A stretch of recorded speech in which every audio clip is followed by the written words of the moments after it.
नमस्कार, आप देख रहे हैं आपका अपना चैनल न्यूज इंडिया। मैं हूं आपके साथ गौरव किशोर शर्मा। बुलेटिन का आगाज बड़ी और अहम खबर के साथ। पहलगांव आतंकी हमले पर प्रधानमंत्री नरेंद्र मोदी का बड़ा बयान मन की बात कार्यक्रम के जरिए सुनने को मिला। मन की बात कार्यक्रम में प्रधानमंत्री नरेंद्र मोदी ने कहा, देश आतंकवाद के खिलाफ एकजुट हो।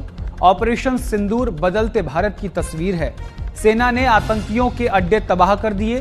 प्रधानमंत्री नरेंद्र मोदी हर महीने के आखिरी रविवार को रेडियो शो का कार्यक्रम करते हैं। रेडियो शो मन की बात कार्यक्रम करते हैं। आज मन की बात कार्यक्रम का 122वां एपिसोड प्रसारित किया गया। पहलगांव आतंकी हमले को लेकर प्रधानमंत्री नरेंद्र मोदी ने कहा कि देश आतंकवाद के खिलाफ एकजुट है। ऑपरेशन सिंदूर बदलते भारत की तस्वीर है।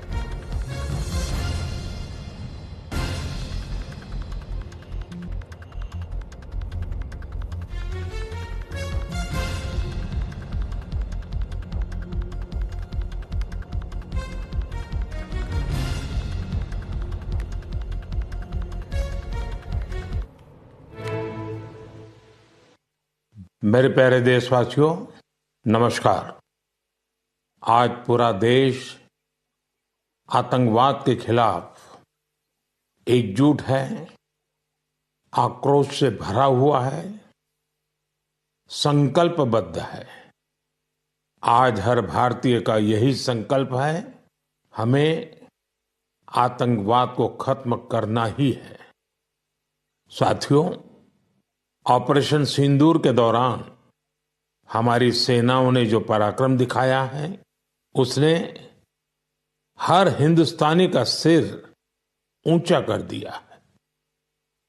जिस प्रिसीजन के साथ, जिस सटीकता के साथ हमारी सेनाओं ने सीमा पार के आतंकवादी ठिकानों को ध्वस्त किया, वो अद्भुत है। ऑपरेशन सिंदूर ने दुनिया भर में आतंक के खिलाफ लड़ाई को नया विश्वास और उत्साह दिया है। साथियों, ऑपरेशन सिंदूर सिर्फ एक सैन्य मिशन नहीं है, ये हमारे संकल्प, साहस और बदलते भारत की तस्वीर है। और इस तस्वीर ने पूरे देश को देशभक्ति के भावों से भर दिया है, तिरंगे में रंग दिया है। आपने देखा होगा, देश के कई शहरों में, गांवों में, छोटे छोटे कस्बों में तिरंगा यात्राएं निकाली गई। हजारों लोग हाथों में तिरंगा लेकर देश की सेना, उसके प्रति वंदन अभिनंदन करने निकल पड़े। कितने ही शहरों में सिविल डिफेंस वॉलंटियर बनने के लिए बड़ी संख्या में युवा एकजुट हो गए। और हमने देखा, चंडीगढ़ के वीडियो तो काफी वायरल हुए थे। सोशल मीडिया पर कविताएं लिखी जा रही थी, संकल्प गीत गाए जा रहे थे, छोटे छोटे बच्चे पेंटिंग्स बना रहे थे जिनमें बड़े संदेश छुपे थे।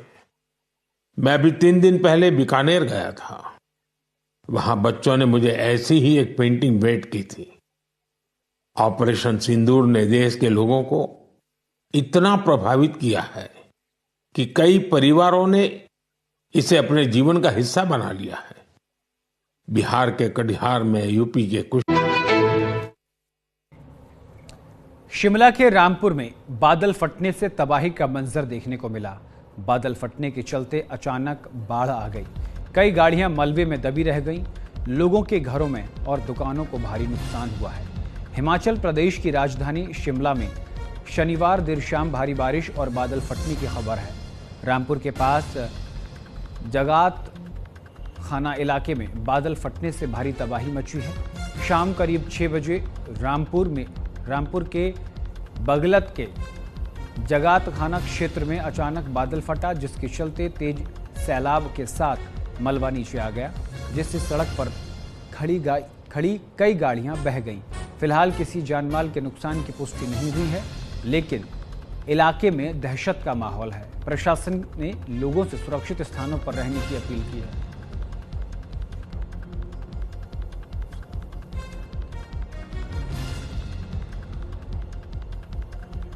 नारायण पॉल है, मैं स्थायी निवासी अरसों का हूँ। मेरी यहाँ जगातखाना में शॉप है। ये जो कल बादल फटा, मेरी गाड़ी भी इस दलदल में फंस गई है। ये मेरे सामने ये सीन है। मैं गाड़ी निकालने आया।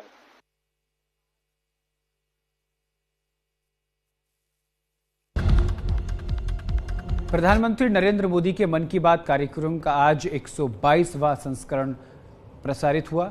शिमला में नेता प्रतिपक्ष जयराम ठाकुर और बीजेपी नेताओं ने मिलकर इस कार्यक्रम को सुना और इसे समाज को दिशा देने वाला बताया। पूर्व मुख्यमंत्री जयराम ठाकुर ने कहा कि मन की बात राजनीति से हटकर समाज के उन लोगों को मंच देता है जो जमीनी स्तर पर देश के विकास में जुटे हुए हैं। आज के एपिसोड में प्रधानमंत्री नरेंद्र मोदी ने ऑपरेशन सिंदूर में सेना की भूमिका, ग्रामीण विकास में जुटे लोगों और मधुमक्खी पालन जैसे विषयों को उठाया। 122वें संस्करण में मन की बात ने एक बार फिर जमीनी भारत की आवाज को देश भर तक पहुंचाया है।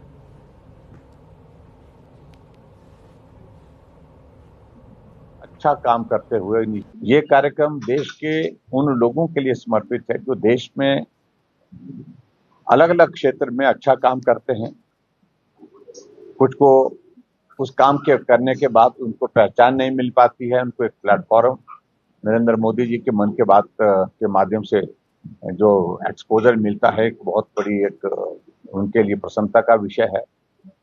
और उसके साथ साथ में ऐसे लोग जो कठिन परिस्थितियों में बहुत अच्छा काम करते हुए, इनिशिएटिव करते हुए और बहुत इंफॉर्मेटिव जिसको कह सकते हैं कि ये कार्यक्रम देश के उन लोगों के लिए समर्पित है जो देश में अलग अलग क्षेत्र में अच्छा काम करते हैं। कुछ को उस काम के करने के बाद उनको पहचान नहीं मिल पाती है, उनको एक प्लेटफॉर्म नरेंद्र मोदी जी के मन की बात के माध्यम से जो एक्सपोजर मिलता है, एक बहुत बड़ी एक उनके लिए प्रसन्नता का विषय है। और उसके साथ साथ में ऐसे लोग जो कठिन परिस्थितियों में बहुत अच्छा काम करते हुए, इनिशिएटिव। खबर पंजाब के बिलासपुर से है, जहां हिमाचल और पंजाब की सीमा पर बने टोल प्लाजा के पास भीषण सड़क हादसा होने की खबर सामने आई है।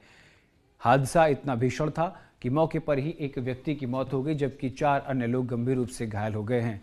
घायलों का शासकीय चिकित्सालय में अस्पताल में इलाज चल रहा है। आपको बता दें कि हादसे के शिकार हुए लोग हरियाणा के रहने वाले हैं। सभी लोग कुल्लू मनाली की ओर जा रहे थे। जानकारी के मुताबिक कीरतपुर नरचौक 4 लेन पर गाड़ी को पीछे से किसी अज्ञात वाहन ने टक्कर मार दी। टक्कर इतनी भयानक थी कि गाड़ी के परखच्चे उड़ गए। जिस वाहन से गाड़ी की टक्कर हुई वो मौके पर मौजूद नहीं थी।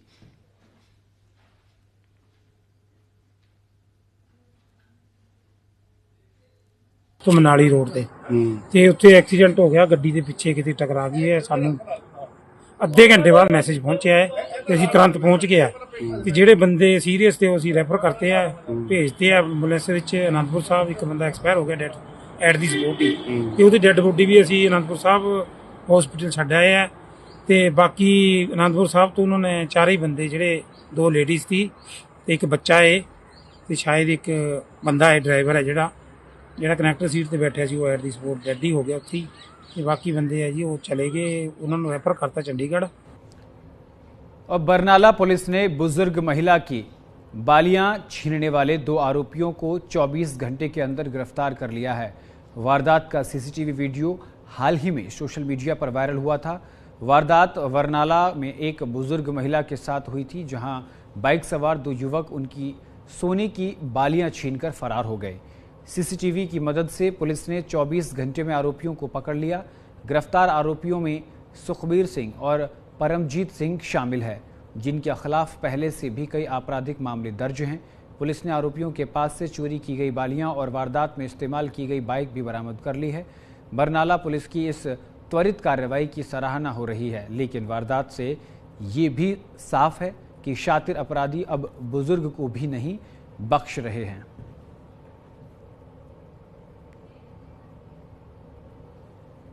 10:30 ਦਾ ਟਾਈਮ ਸੀਗਾ ਸਵੇਰ ਦਾ। ਸੋਮਾ ਪਤਨੀ ਗਿਰਧਾਰੀ ਲਾਲ ਕਿਲਾ ਰੋਡ ਦੇ ਉੱਤੇ ਜਾ ਰਹੀ ਸੀ ਗਲੀ ਦੇ ਵਿੱਚ। ਉੱਥੋਂ 2 ਮੁੰਡੇ ਜਿਨ੍ਹਾਂ ਦੇ ਮੂੰਹ ਢੱਕੇ ਹੋਏ ਸੀ ਮੋਟਰਸਾਈਕਲ ਤੇ ਸੀਗੇ, ਉਹ ਇਹਨਾਂ ਦੇ ਉੱਤਰ ਕੇ ਇਹਨਾਂ ਦੀ ਜਿਹੜੀ ਬਾਲੀ ਆ ਉਹ ਝਪਟ ਕੇ ਲੈ ਗਏ ਸੀਗੇ। ਇਹਦੇ ਸੰਬੰਧੀ ਜਿਹੜੇ ਐਸਐਸਪੀ ਸਾਹਿਬ ਵੱਲੋਂ ਦਿਸ਼ਾ ਨਿਰਦੇਸ਼ ਦਿੱਤੇ ਤੇ ਐਸਪੀਡੀ ਸਾਹਿਬ ਦੀ ਅਗਵਾਈ ਹੇਠ ਟੀਮਾਂ ਗਠਿਤ ਕੀਤੀਆਂ ਗਈਆਂ, ਜਿਹਦੇ ਸੀਆਈ ਇੰਚਾਰਜ ਤੇ ਸਿਟੀ ਐਸਐਚਓ ਲਖਵਿੰਦਰ ਸਿੰਘ ਤੇ ਨਾਲ ਗਿਆਨ ਸਿੰਘ ਟੀਮਾਂ ਗਠਿਤ ਕਰਕੇ ਨਾਲ ਦੀ ਨਾਲ ਹੀ ਮੌਕੇ ਤੇ ਜਾ ਕੇ ਇਹਨਾਂ ਨੇ ਟੈਕਨੀਕਲ ਤੌਰ ਤੇ ਜਿੰਨੇ ਕੈਮਰੇ ਵਗੈਰਾ ਚੈੱਕ ਕੀਤੇ ਗਏ, ਚੈੱਕ ਕਰਕੇ ਇਹਨਾਂ ਨੇ ਮਤਲਬ ਪੁੱਛ ਪੜਤਾਲ ਸ਼ੁਰੂ ਕਰ ਦਿੱਤੀ ਗਈ, ਜਿਸ ਕਰਕੇ ਜਿਹੜੇ ਦੋਸ਼ੀ ਨੇ ਕਿ ਅਸੀਂ ਜਲਦੀ ਹੀ ਇਹਨਾਂ ਨੂੰ ਜਿਹੜਾ ਗ੍ਰਿਫਤਾਰ ਕਰ ਲਿਆ ਗਿਆ हैगा। मोगा के वार्ड नंबर 32 और 34 के निवासी पिछले 1 महीने से गंदे पानी की वजह से परेशान हैं। सीवरेज पाइप लीक होने से गंदा पानी सड़कों और घरों में घुस रहा है, जिससे बीमारियों का खतरा बढ़ रहा है।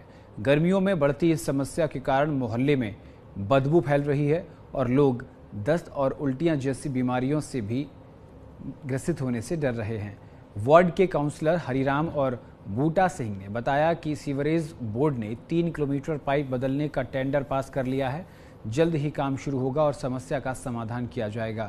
मोगा के वार्ड 32 और 34 में जल्द ही सीवरेज की समस्या खत्म होगी, लेकिन फिलहाल जनता को इंतजार करना होगा।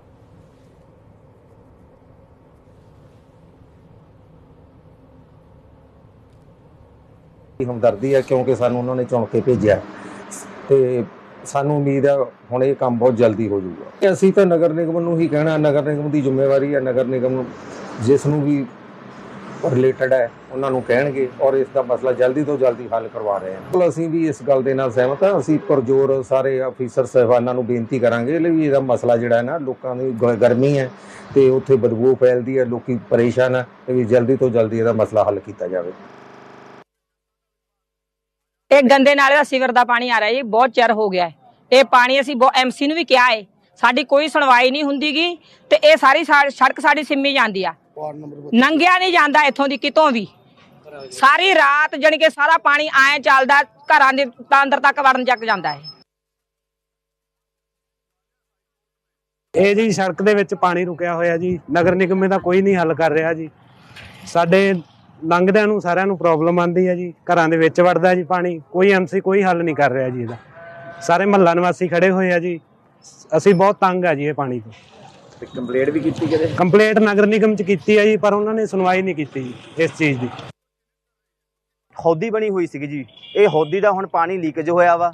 ਉਹ ਲੀਕੇਜ ਜਿਹੜਾ ਹੈਗਾ ਪਾਣੀ ਉਹ ਸਾਰਾ ਸੜਕ ਦੇ ਉੱਪਰ ਆ ਜਾਂਦਾ।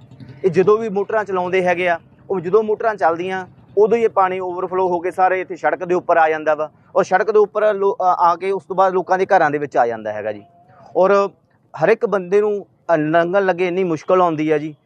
ਤੇ ਇੱਥੇ ਹੁਣ ਆਪਣੇ ਸਾਹਮਣੇ 6ਵੇਂ ਪਾਤਸ਼ਾਹ ਦਾ ਗੁਰਦੁਆਰਾ ਸਾਹਿਬ ਹੈਗਾ, ਸੁਬਾਹ ਲੋਕਾਂ ਨੇ ਮੱਥਾ ਟੇਕਣ ਉਧਰ ਵੀ ਜਾਣਾ ਹੈਗਾ, ਉਸ ਤੋਂ ਅੱਗੇ ਮੰਦਿਰ ਹੈਗਾ, ਮੰਦਿਰ ਵੀ ਜਾਣਾ ਹੁੰਦਾ ਵਾ। ਹਰ ਇੱਕ ਬੰਦੇ ਨੂੰ ਇੰਨੀ ਮੁਸ਼ਕਲ ਆਉਂਦੀ ਆ ਬਹੁਤ ਜ਼ਿਆਦਾ। ਸਕੂਲ ਵਾਲੇ ਬੱਚੇ ਜਦੋਂ ਇੱਧਰ ਦੀ ਕਈ ਵਾਰੀ ਲੰਘਦੇ ਆ ਤੇ ਕਈ ਵਾਰੀ ਵਿੱਚ ਡਿੱਗ ਜਾਂਦੇ ਆ ਇਹਦੇ।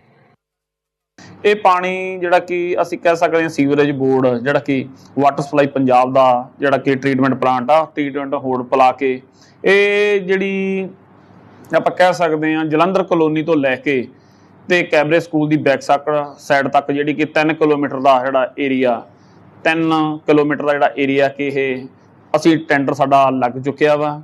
30 ਦਿਨ ਦਾ ਇਹ ਪ੍ਰੋਸੈਸ ਆ। 30 ਦਿਨ ਦੇ ਪ੍ਰੋਸੈਸ ਦੇ ਬਾਅਦ ਇਸ ਦਾ ਜਿਹੜਾ ਕਿ ਇਹ ਕੰਮ ਜਿਹੜਾ ਕਿ ਸ਼ੁਰੂ ਕਰਾਂਗੇ। ਉਸ ਤੋਂ ਪਹਿਲਾਂ ਕਿ ਇਸ ਜਿਹੜੀ ਕਿ ਘਟਨਾ ਨੂੰ ਕਹਿ ਲਓ ਜਾਂ ਇਸ ਪਾਈਪ ਨੂੰ ਤੁਹਾਡੇ ਤੋਂ ਜਿਹੜੀ ਕਿ मीडिया ਰਾਹੀਂ ਸਾਨੂੰ ਜਾਣਕਾਰੀ ਮਿਲੀ ਆ। मोगा के 4 ब्लॉक डार्क जोन में आने के बाद किसानों ने जल संरक्षण के लिए धान की सीधी बुवाई को अपनाना शुरू कर दिया है। इस प्रयास में डिप्टी कमिश्नर सागर सेतिया ने भी खुद ट्रैक्टर चलाकर किसानों को जागरूक किया। मोगा के गांव बुद्ध सिंह वाला में किसान नारंग सिंह के खेत में कृषि विभाग के अधिकारी और डिप्टी कमिश्नर ने मिलकर धान की सीधी बुवाई की शुरुआत की। सरकार इस बुवाई पर प्रति एकड़ 1500 की सब्सिडी दे रही है। जलस्तर बचाने की दिशा में ये पहल मोगा के किसान के लिए नई उम्मीद लेकर आई है। सीधी बुवाई से न सिर्फ पानी की बचत होगी बल्कि खेती भी लाभदायक बनेगी।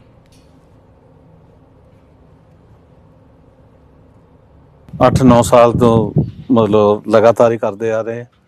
तो पहला मतलब असी ये मशीन बनाई सी, उस तो बाद मुड़ के होर मशीन बनाई, हुण तीजी एक होर आ गई है चुंडियां वाली मशीन, वो असी बनाई है। तो मतलब इसका बहुत फायदा है। दूसरा असी मतलब ਅੱਜ ਇੱਕ ਵਾਰੀ ਸਾਲ 'ਚ ਪੈਲੀ ਵਾਹੁੰਦੇ ਆ, ਜਿਹੜੀ ਅਸੀਂ ਕਣਕ ਆ ਉਹ ਮਲਚਰ ਨਾਲ ਬੀਜਦੇ ਆ, ਉਹ ਅਸੀਂ ਮਤਲਬ ਨਹੀਂ ਕਰਦੇ। ਅੱਗ ਵੀ ਨਹੀਂ ਲਾਉਂਦੇ ਸਰ? ਨਾ, ਅੱਗ ਬਿਲਕੁਲ ਨਹੀਂ ਲਾਈ ਜੀ। ਅੱਗ 9-10 ਸਾਲ ਹੋ ਗਏ, ਅਸੀਂ ਕਦੇ ਅੱਗ ਨਹੀਂ ਲਾਈ। ਤੇ ਉਹਨਾਂ ਨੂੰ ਖੇਤੀਬਾੜੀ ਵਿਭਾਗ ਵੱਲੋਂ ਤੇ ਸਾਡੇ ਵੱਲੋਂ ਇੰਸ਼ੋਰੈਂਸ ਦਿੱਤੀ ਗਈ ਹੈ ਕਿ ਜ਼ਿਲ੍ਹਾ ਪ੍ਰਸ਼ਾਸਨ ਉਹਨਾਂ ਦੇ ਨਾਲ ਹਰ ਟਾਈਮ ਖੜਾ ਹੈ, ਪੰਜਾਬ ਸਰਕਾਰ ਉਹਨਾਂ ਦੇ ਨਾਲ ਹਰ ਟਾਈਮ ਖੜੀ ਹੈ, ਤਾਂ ਜੋ ਅਸੀਂ ਉਹਨਾਂ ਦਾ ਸਹਿਯੋਗ ਕਰਾਂਗੇ, ਤਾਂ ਜੋ ਉਹਨਾਂ ਦੀ ਇਨਕਮ ਦੇ ਵਿੱਚ ਵਾਧਾ ਹੋ ਸਕੇ। ਤੇ ਤੁਹਾਡੇ ਰਾਹੀਂ ਮੈਂ ਸਾਰਿਆਂ ਨੂੰ ਅਪੀਲ ਕਰਦਾ ਹੈਗਾ ਕਿ ਉਹ ਜੋ ਇਸ ਸਾਲ ਜੋ ਹੈਗੀ ਹੈ DSR ਟੈਕਨੋਲੋਜੀ ਰਾਹੀਂ, ਮੈਥਡ ਰਾਹੀਂ ਉਹ ਵੱਧ ਤੋਂ ਵੱਧ ਬਿਜਾਈ ਕਰਨ, ਤਾਂ ਜੋ ਸਾਡੇ ਜੋ ਜ਼ਮੀਨੀ ਪਾਣੀ ਦਾ ਜੋ ਸਤਰ ਹੈਗਾ ਜੋ ਦਿਨ ਬ ਦਿਨ ਨੀਵਾਂ ਹੁੰਦਾ ਜਾ ਰਿਹਾ ਹੈ। ਆਪਣੇ ਜ਼ਿਲ੍ਹੇ ਦੇ ਵਿੱਚ 2 ਬਲਾਕ ਤਾਂ ਕ੍ਰਿਟੀਕਲ ਬਲਾਕ ਵੀ ਨੇ, ਤੇ ਆਪਾਂ ਉਸ ਪਾਣੀ ਦੇ ਸਤਰ ਨੂੰ ਹੋਰ ਨੀਵਾਂ ਨਾ ਜਾਣ ਦਈਏ। ਇਹਦੇ ਨਾਲ 20 ਤੋਂ 30% ਜੋ ਹੈ ਪਾਣੀ ਦੀ ਬਚਤ ਵੀ ਹੁੰਦੀ ਹੈ। ਪਾਣੀ ਦੀ ਜਿਵੇਂ ਮਰਜ਼ੀ ਹੋਵੇ ਬੱਚਤ ਕੀਤੀ ਜਾਵੇ, ਇਸ ਦੇ ਲਈ ਇੱਕ ਪੰਜਾਬ ਸਰਕਾਰ ਵੱਲੋਂ ਬਹੁਤ ਵਧੀਆ ਉਪਰਾਲਾ ਕੀਤਾ ਜਾ ਰਿਹਾ ਵੀ ਝੋਨੇ ਦੀ ਸਿੱਧੀ ਬਿਜਾਈ ਨੂੰ ਉਤਸ਼ਾਹਿਤ ਕਰਨਾ। ਇਸ ਤਹਿਤ 1500 ਰੁਪਈਆ ਜਿਹੜਾ ਹੈਗਾ ਪ੍ਰਤੀ ਏਕੜ ਕਿਸਾਨ ਨੂੰ ਦਿੱਤਾ ਜਾ ਰਿਹਾ, ਜਿਹਦੇ ਵਿੱਚ ਉਸ ਦਾ ਜਿਹੜਾ ਹੈਗਾ ਖਰਚਾ, ਉੱਪਰਲਾ ਖਰਚਾ ਸਾਰਾ ਨਿਕਲਦਾ। ਇਸ ਦੇ ਨਾਲ ਉਸਦੀ ਲੇਬਰ ਵੀ ਬਚਦੀ ਆ, ਕਿਉਂਕਿ ਜੋ ਕੱਦੂ ਕਰਦੇ ਆਪਾਂ ਉਹਦਾ ਖਰਚਾ ਜਿਹੜਾ ਹੈ 3500 ਰੁਪਈਆ ਪ੍ਰਤੀ ਏਕੜ ਉਹ ਆਉਂਦਾ, ਉਹਦਾ ਜਿਹੜਾ ਹੈਗਾ ਖਰਚਾ ਬਚ ਜਾਂਦਾ। ਅਤੇ ਦੂਸਰਾ ਜਿਹੜਾ ਹੈਗਾ ਪਾਣੀ ਦੀ ਜਿਹੜੀ ਹੈਗੀ ਆ 18 ਤੋਂ 20% ਤੱਕ ਅਸੀਂ ਜਿਹੜਾ ਪਾਣੀ ਵੀ ਬਚਾ ਸਕਦੇ ਹਾਂ, ਬਿਮਾਰੀਆਂ ਵੀ ਫਸਲ ਨੂੰ ਘੱਟ ਲੱਗਦੀਆਂ, ਅਤੇ ਝਾੜ ਜਿਹੜਾ ਹੈਗਾ ਉਹਦਾ ਵਧੀਆ ਨਿਕਲਦਾ। ਇਸ ਕਰਕੇ ਸਾਰੇ ਕਿਸਾਨ ਵੀਰਾਂ ਨੂੰ ਬੇਨਤੀ ਆ ਵੀ ਆਪਣਾ ਏਰੀਆ ਥੋੜ੍ਹਾ ਅੱਧਾ ਤਾਂ ਘੱਟੋ ਘੱਟ DSR ਥੱਲੇ ਜਿਹੜਾ ਹੈਗਾ ਆਪਾਂ ਲੈ के आइए। आज प्रधानमंत्री नरेंद्र मोदी के मन की बात कार्यक्रम का 122वां एपिसोड जारी हुआ, जिससे हरियाणा के परिवहन मंत्री अनिल विज ने कार्यकर्ताओं के साथ अंबाला छावनी सदर बाजार की एक दुकान में सुना। इस दौरान उन्होंने मीडिया को संबोधित करते हुए कहा कि नरेंद्र मोदी पहले ऐसे प्रधानमंत्री हैं जो अपने मन की बात जनता को बता रहे हैं। इसके साथ ही ऑपरेशन सिंदूर और भारत पाक के सीज फायर पर विपक्ष के आरोप पर अनिल विज ने कहा कि हिंदुस्तान पाकिस्तान की लड़ाई का सीज फायर हो गया, लेकिन जुबानी गोलीबारी हो रही है। विपक्ष को ये समझना चाहिए कि राजनीति करने के लिए कई और मुद्दे मिलेंगे। सेना के शौर्य पर सवाल उठाकर राजनीति ना करें। भारत अर्थव्यवस्था में चौथे स्थान पर पहुंच गया है, जो देश के लिए बहुत बड़ी उपलब्धि है। प्रधानमंत्री है जो लगातार देश को मन की बात बताते हैं। वो दरअसल मोदी जी के ही मन की बात नहीं होती है, वो लोगों के मन की बात होती है। अब जैसे आज उन्होंने ऑपरेशन सिंदूर के बारे में बताया, करंट इशू था, और जिस वीरता के साथ सैनिकों ने इस युद्ध में अपने जोहर दिखाए, उसकी सारे देश को बात बताई।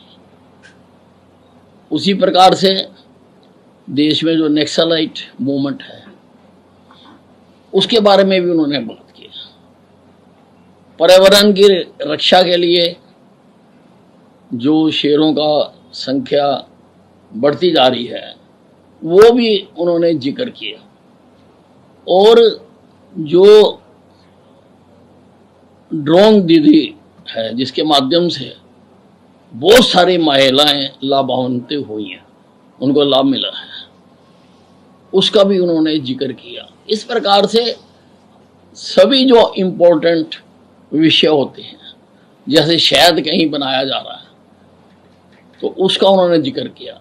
ये सब बातों के जिक्र करने का मतलब ये होता है कि देश के अन्य अन्य क्षेत्रों में भी लोग इससे प्रेरित होकर ऐसे प्रयोग करें, ऐसे काम करें अपने अपने क्षेत्र में, ताकि हिंदुस्तान पूरी तरह से विकसित हो सके। यही उनका मकसद होता है। हरियाणा के यमुनानगर में रात भर रुक रुक कर बारिश ने नगर निगम के दावों की पोल खोल दी है। बारिश के चलते इलाकों में हालात इतने बिगड़ गए हैं कि लोगों के घरों में पानी घुस गया। देर रात तक लोग बारिश का लुत्फ उठाते रहे, लेकिन सुबह होते ही पानी परेशानी का सबब बन गया। गली मोहल्लों में पानी भरने से लोगों का घर से निकलना मुश्किल हो गया। सड़कें लबालब और जलभराव ने यमुनानगर की सफाई और ड्रेनेज व्यवस्था पर सवाल खड़े कर दिए हैं। नगर निगम के इंतजाम इस बारिश में फेल साबित हुए और आम लोगों को खामियाजा भुगतना पड़ा।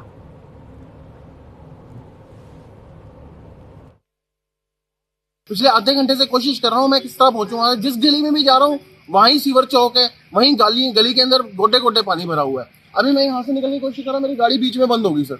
बड़ी मुश्किल से गाड़ी निकाल के साइड में लाया हूँ। तो मैं तो बड़ा आहत हूँ कि हमने इनको वोटें देके जिताया लोगों ने। कितने घंटे बरसात हुई थी सर? 3 से 4 घंटे की बरसात है, लेकिन ये दावे कर रहे थे कि हमने नाले साफ कर दिया, सारा कुछ साफ कर दिया, लेकिन धरातल के ऊपर काम नहीं हुआ। मुझे लग रहा है सिर्फ कागजों के अंदर काम हुआ है। लोगों के घरों में भी पानी, लोगों के घरों में भी, प्रोफेसर कॉलोनी हो गया, लाजपत नगर हो गया, वो बेचारे गरीब लोग हैं। पीछे हमारा टैगोर गार्डन जो गुजराती मोहल्ला है, वहाँ पे पानी भर गया है, उनका सारा नुकसान हो जाता है। लेकिन ये सरकार कोई सुध ही नहीं ले रही किसी की।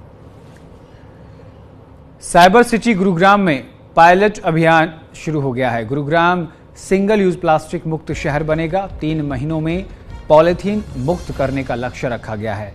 मंत्री राव नरवीर सिंह ने अधिकारियों की बैठक ली है। बिक्री और निर्माण पर सख्ती से ये लागू होगा नियम। साइबर सिटी गुरुग्राम को प्रदेश का पहला सिंगल यूज प्लास्टिक मुक्त शहर बनाने के लिए पायलट प्रोजेक्ट शुरू किया जा रहा है।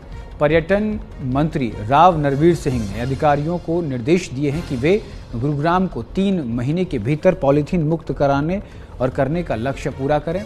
इसके लिए वे फैक्ट्रियों को बंद करवाएं, विक्रेताओं और स्टॉकिस्ट को पर छापेमारी करें या इसका उपयोग करने वालों पर जुर्माना लगाएं। पर्यावरण मंत्री राव नरवीर सिंह ने नगर निगम मानेसर और गुरुग्राम हरियाणा राज्य प्रदूषण नियंत्रण बोर्ड, शहरी स्थानीय निकाय जल विभाग, शहरी स्थानीय निकाय विभाग, जिला प्रशासन, पुलिस विभाग के अधिकारियों को अपने आवास पर बुलाकर इस संबंध में आवश्यक दिशा निर्देश दिए। उन्होंने कहा कि हरियाणा सरकार पर्यावरण संरक्षण की दिशा में लगातार ठोस कदम उठा रही है। गुरुग्राम की पहचान एक स्मार्ट और प्रगतिशील शहर के रूप में है। अब समय आ गया है कि हमें इस पर्यावरणीय दृष्टिकोण से भी एक आदर्श शहर बनाएं। में पॉलीथीन बनना और बिकना 2013 से बंद है, लेकिन अमूमन परिचालन में हर दुकान पे, हर रेहड़ी पे, हर मॉल में आज भी, और हर आदमी के हाथ में बाजार से जो सामान लेके जाता है उसके हाथ में पॉलीथीन का बैग होता है। तो मैंने अधिकारियों को निर्देश दिया है कि आप प्यार से समझाएं, ना माने तो आप दुकानदारों के चालान करें, जहां जहां गोदाम है उन गोदामों पे छापा मारे। पॉलीथीन हरियाणा में ना बढ़ना चाहिए ना बिकना चाहिए, किसी भी दुकान पे, किसी भी गोदाम पे। उसके बारे में कहा कि सख्ताई करो और बिल्कुल पायलट प्रोजेक्ट के तहत सिंगल यूज प्लास्टिक गुड़गांव में नहीं होना चाहिए। और इसी के साथ इस बुलेटिन में इतना ही। देश और दुनिया की तमाम बड़ी और अहम खबरों के लिए देखते रहिए न्यूज़ इंडिया। नमस्कार।